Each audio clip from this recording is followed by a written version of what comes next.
Hello, എല്ലാവർക്കും സുഖമല്ലേ? കേരളത്തിൻ്റെ കാശ്മീരിലോട്ടൊരു യാത്ര. അതേന്നെ, മൂന്നാറിലോട്ട് തന്നെ. ഒരു പ്ലാനും പദ്ധതി ഒന്നുമില്ലാതെ പെട്ടെന്ന് തല്ലിക്കൂട്ടിയ ഒരു 1 ഡേ ട്രിപ്പ്.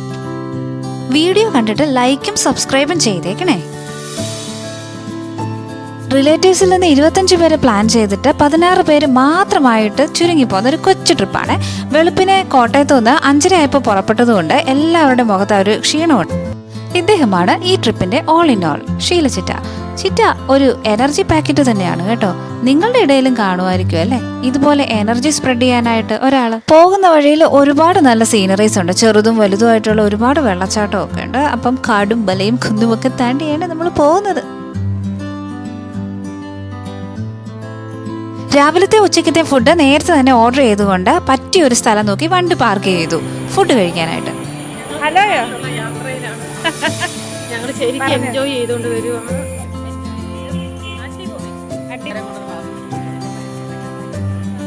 അങ്ങനെ ഫുഡെല്ലാം കഴിച്ച ശേഷം മൂന്നാർ ഗ്യാപ്പ് റോഡ് ലക്ഷ്യമാക്കി നമ്മൾ പോവാണേ. അവിടെ ഒരു അടിപൊളി വ്യൂ പോയിന്റ് കണ്ടപ്പോഴത്തേക്ക് എല്ലാവരും കൂടെ ഇറങ്ങി. വലിയ ചൂടുമല്ല എന്നാൽ വലിയ തണുപ്പും ഇല്ലാത്ത ഒരു സുഖമുള്ള കാലാവസ്ഥയായിരുന്നു. കുറേ നേരം ഞങ്ങൾ അവിടുത്തെ പ്രകൃതിയെല്ലാം കണ്ട് ആസ്വദിച്ചു. പക്ഷെ തിരിച്ച് ഗ്യാപ്പ് റോഡിലേക്ക് പോകാൻ വന്നപ്പോഴത്തേക്ക് മുട്ടം പണി കിട്ടി. ഇന്നെങ്ങും തീരാൻ പറ്റാത്ത അത്രയും രീതിയിലുള്ള തിരക്കായിരുന്നു. അത് കാരണം വണ്ടി വേറെ വഴിക്ക് തിരിച്ചു വിട്ടു. പോകുന്ന റൂട്ടിൽ ചെങ്കളം ഡാമും പിന്നെ ഒരു മിനി പാർക്കും കൂടെ വരുന്ന ഒരു ഏരിയ ഉണ്ടായിരുന്നു. അവിടെ നമ്മൾ പോയി വിസിറ്റ് ചെയ്തു. അടിപൊളിയായിരുന്നു കേട്ടോ.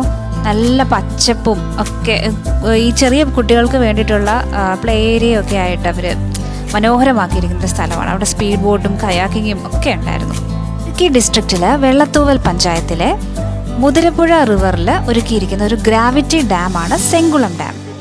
പള്ളിവാസൽ പ്രോജക്റ്റിന് വേണ്ടിയിട്ടും കൂടെ ഒരുക്കിയിരിക്കുന്ന ഒരു റിസർവോയറാണ് ചെങ്കുളം. 1954 ഇത് നിർമ്മിക്കപ്പെട്ടിരിക്കുന്നത്. ജലം, പച്ചപ്പ്, മല, മേഘങ്ങൾ, ഈ 4 കാര്യങ്ങളും ഒരൊറ്റ ഫ്രെയിമിൽ വന്നാലുണ്ടാകുന്ന ആ ഒരു ഭംഗിയുണ്ടല്ലോ, അത് പറഞ്ഞറിയിക്കാൻ പറ്റത്തില്ല. എന്തായാലും ഒരുപാട് നേരം ഞങ്ങൾ കളിയും ചിരിയും ഫോട്ടോ എടുപ്പും ഒക്കെ ആയിട്ട് അവിടെ അങ്ങ് സ്പെൻഡ് ചെയ്തു. ശേഷം പുറത്തേക്ക് ഇറങ്ങുകയാണ്.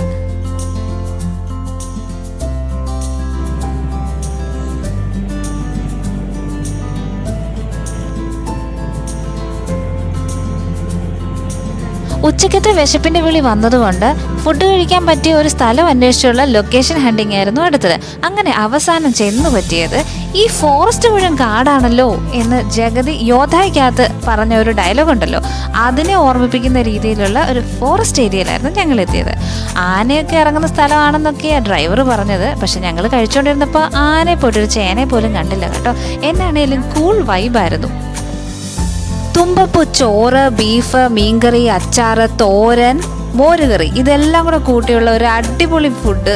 കാടിൻ്റെ നടുവിൽ, ഒത്ത കാടിൻ്റെ നടുവിൽ ഇതുപോലെ നിന്ന് എല്ലാവരോടൊപ്പം നിന്ന് കഴിക്കണം. ഒരു കൂൾ വൈബാണ്.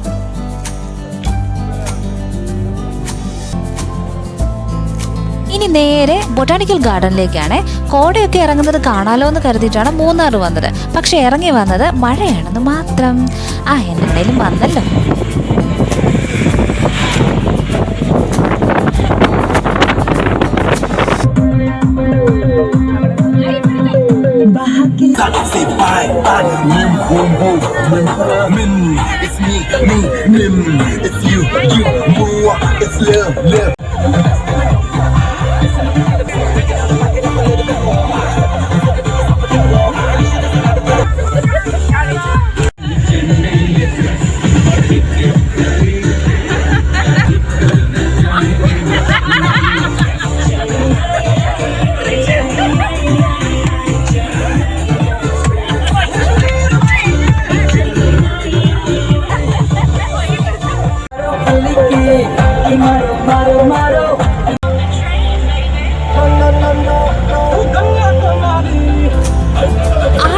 ഒക്കെ ആയിട്ട് വണ്ടിക്കകം ഭയങ്കര ലൈവായിരുന്നു. അങ്ങനെ നമ്മൾ ഗവൺമെന്റ് ബൊട്ടാണിക്കൽ ഗാർഡനിലോട്ട് എത്തിച്ചേർന്നിരിക്കുകയാണ്.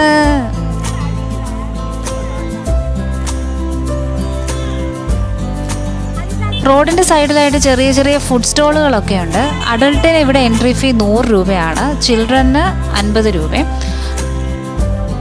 ഏകദേശം 4.5 ഏക്കറിലാണ് ഈ ബൊട്ടാണിക്കൽ ഗാർഡൻ അറേഞ്ച് ചെയ്തിരിക്കുന്നത്. രാവിലെ 9 മണി മുതൽ വൈകിട്ട് 9 മണി വരെയാണ് ഇവിടുത്തെ വിസിറ്റിംഗ് ടൈം വരുന്നത്. ഒരുപാട് വെറൈറ്റി പൂക്കൾ ഇവിടെ ഉണ്ട് കേട്ടോ. അയ്യോ, കണ്ട ഇവിടുന്ന് പോവാനേ തോന്നത്തില്ല. ഏകദേശം 400ഓളം ടൈപ്പ് ചെടികളുണ്ടെന്നാണ് ഇവർ പറയുന്നത്. ഇഷ്ടംപോലെ ഫോട്ടോ പോയിന്റുകളുണ്ട്. പക്ഷെ എല്ലാ ഫോട്ടോ പോയിന്റുകളിലൊന്നും ഷൂട്ട് ചെയ്യാനോ കാണാനോ പറ്റിയിട്ടില്ല. കാരണം ഇടയ്ക്കിടയ്ക്ക് മഴ വരുമായിരുന്നേ. മഴയൊരു വില്ലനായിരുന്നു ശരിക്കും പറഞ്ഞാൽ. ഇവിടെ നൈറ്റ് വന്നാലാണ് ശരിക്കും എൻജോയ് ചെയ്യാൻ പറ്റുന്നത്. കാരണം ഓരോ ഫോട്ടോ പോയിന്റുകളിലും പിന്നെ ഓരോ സ്ട്രക്ചേഴ്സൊക്കെ ഉണ്ട്. ആ ഓരോ സ്ട്രക്ചേഴ്സിലും ഇപ്പോൾ ഇത് കണ്ടു, ഈ സ്റ്റാർ പോലത്തെ സ്ട്രക്ചറൊക്കെ കണ്ടോ, കൂടാരം. ഇതിൽ ഓരോ ചെറിയ ചെറിയ ലൈറ്റുകൾ അവർ അറേഞ്ച് ചെയ്തിട്ടുണ്ട്. അപ്പോൾ ആ ലൈറ്റുകളൊക്കെ തിളങ്ങി നിൽക്കുന്ന ആ ഒരു കാഴ്ച കാണണമെന്നുണ്ടെങ്കിൽ ശരിക്കും വൈകിട്ടത്തെ സമയത്ത് വന്നാലേ നമുക്ക് ആ ഒരു വൈബ് എൻജോയ് ചെയ്യാൻ പറ്റത്തുള്ളൂ.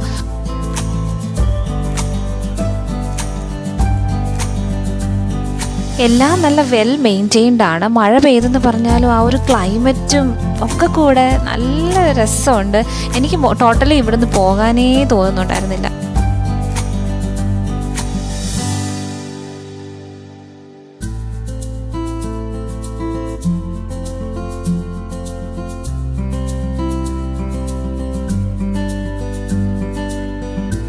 എല്ലാം ഒന്ന് ആസ്വദിച്ച് കണ്ടു വന്നപ്പോഴത്തേക്കും വരുന്നു മഴ. അടുത്തുണ്ടായിരുന്ന ഗ്രീൻ ഹൗസിലോട്ട് ഓടി ഞങ്ങൾ എല്ലാവരും കൂടെ കയറി. മഴ തോരുന്നതും വരെ അവിടെ തന്നെ നിന്നു.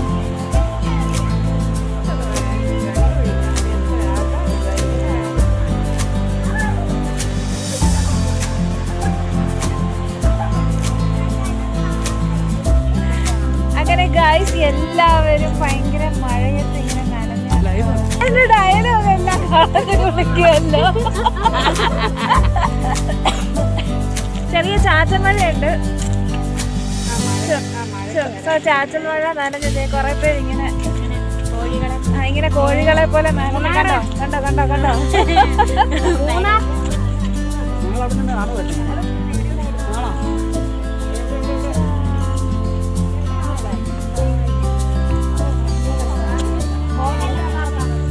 മഴയത്ത് ശരിക്കും മഴ പെയ്യുന്നുണ്ട് കേട്ടോ. മഴയാണ്.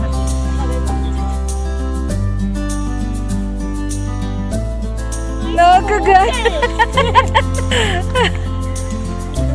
അയ്യോ എന്ത് രസാ. അയ്യോ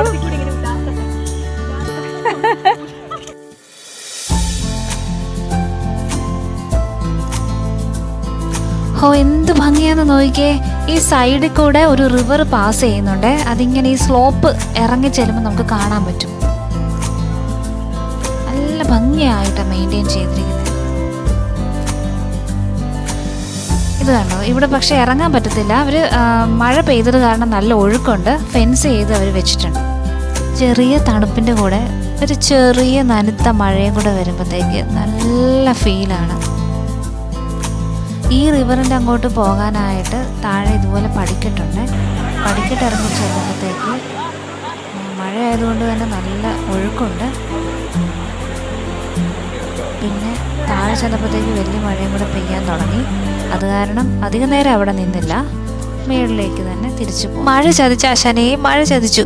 എല്ലാം ഒന്നും കവർ ചെയ്യാൻ പറ്റിയില്ല. ഇനി കവർ ചെയ്യാൻ നിന്ന സമയം പോവുകയും ചെയ്യും. ഒരു 5:30 ഒക്കെ ആയപ്പോഴത്തേക്ക് നമ്മൾ ഇവിടുന്ന് എക്സിറ്റ് അടിക്കുവാണ്. ഈ സമയം ആയതുകൊണ്ട് തന്നെ ഇവിടുത്തെ ലൈറ്റ്സ് എല്ലാം ഓൺ ആയിട്ടുണ്ട്. വൈകുന്നേരം മുതലുള്ള ഈ സമയങ്ങളിലാണ് ഇവിടെ കൂടുതൽ റഷ് ഉണ്ടാകുന്നത്. ഇനി പോകുന്നത് പൂപ്പാറയിലേക്കാണ്. പക്ഷേ പൂപ്പാറയിലേക്ക് പോകുന്ന വഴി അടിപൊളി തേയിലത്തോട്ടത്തിൻ്റെ വ്യൂ ഉണ്ട്. തേയിലത്തോട്ടത്തിനകത്തൊക്കെ കയറാൻ പറ്റുമെന്ന് നമ്മുടെ ഡ്രൈവർ ചേട്ടൻ പറഞ്ഞേ. വാ ഇനി ആ തേയിലത്തോട്ടത്തിലേക്ക് പോവാം.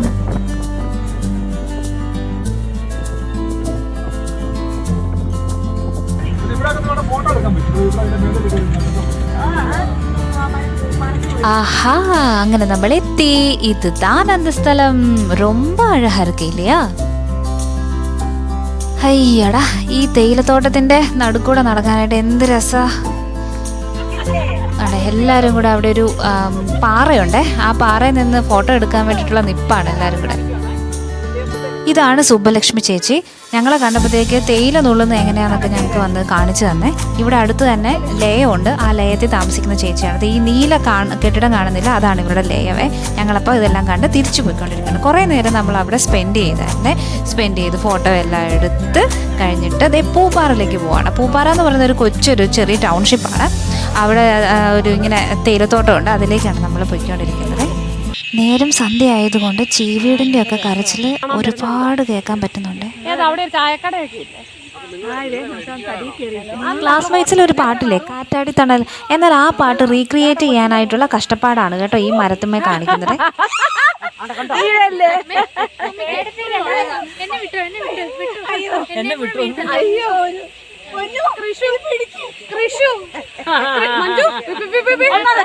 ചെരുപ്പും കൂടി താഴെ വീടുകയല്ലേ ഇതൊന്നും പൊട്ടിക്കാനുള്ള ഫോട്ടോ പോലും എടുത്തില്ല. പാല അവള് ബ്ലോഗ് ഞങ്ങളെടുത്തായിരുന്നു. ആ വീഡിയോയിലുണ്ട്.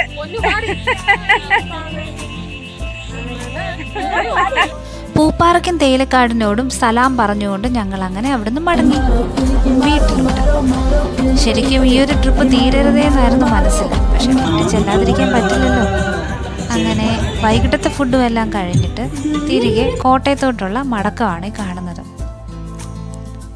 ട്രിപ്പിൻ്റെ വിശേഷങ്ങൾ ഇത്രയൊക്കെയുള്ളൂ. അപ്പോൾ ടാറ്റ, ബൈ ബൈ.